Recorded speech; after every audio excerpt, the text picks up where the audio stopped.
Twisted Fate is the newest champion in Path of Champions. Unsurprisingly, the card master loves it when you draw and play cards. But is he good? Let's find out.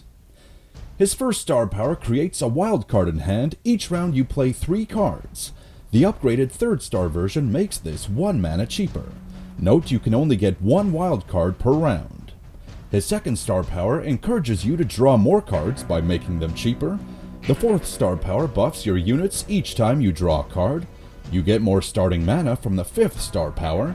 And finally, his 6th star power drastically upgrades your destiny cards. With it, you'll deal more damage to enemies, or draw more cards and gain more spell mana. And check out Twisted Fate's Star of Bounty, which allows you to see multiple nodes ahead of time and plan out your adventures more effectively.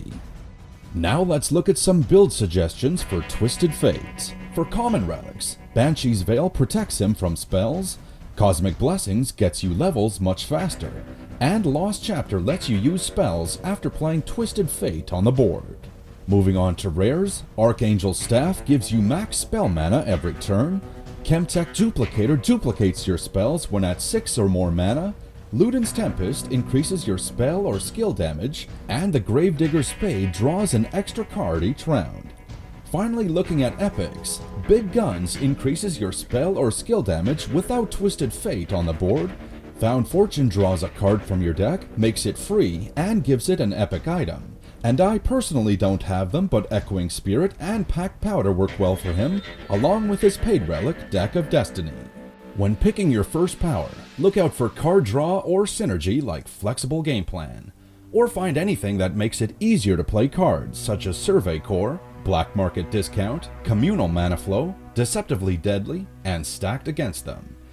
And try to find anything that increases your damage output. These include Pyromania, Gem Crafting, and Explosive Finale. When picking a support champ, you're gonna want damage synergy, such as Warwick, spell synergy, such as Nami, who makes your units much beefier after leveling up, and if you can't find any of those, pick cheap units like Ari, Samira, or Seraphine.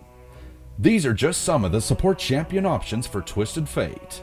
For a more complete breakdown, feel free to pause this tier list and check out all the various categories. When drafting cards, prioritize ones that give you card draw, like Insider Knowledge, Loaded Vessel, or Rummage.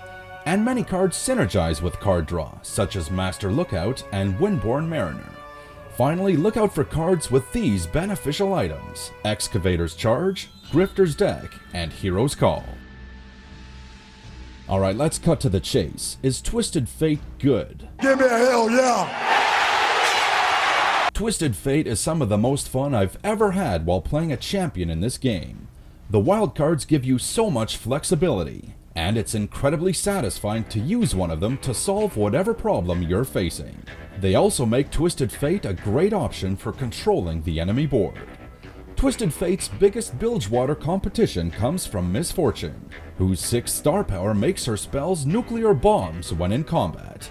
You're naturally going to want to pair this with her champion spell, Make It Rain. Between the two of them, I don't think there's a wrong answer.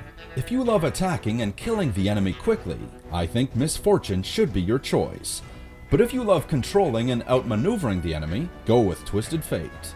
If you're in a spot where you have access to only one Bilgewater Nova Crystal, I think Miss Fortune needs her 6th star power more than Twisted Fate does. At 5 stars, Twisted Fate is already fantastic, so his final star power feels more like a bonus than something necessary for him to be powerful. That's all for now. If you enjoyed this guide, you know what to do. And to see another video like this one, check out my Djinn guide here. Take care.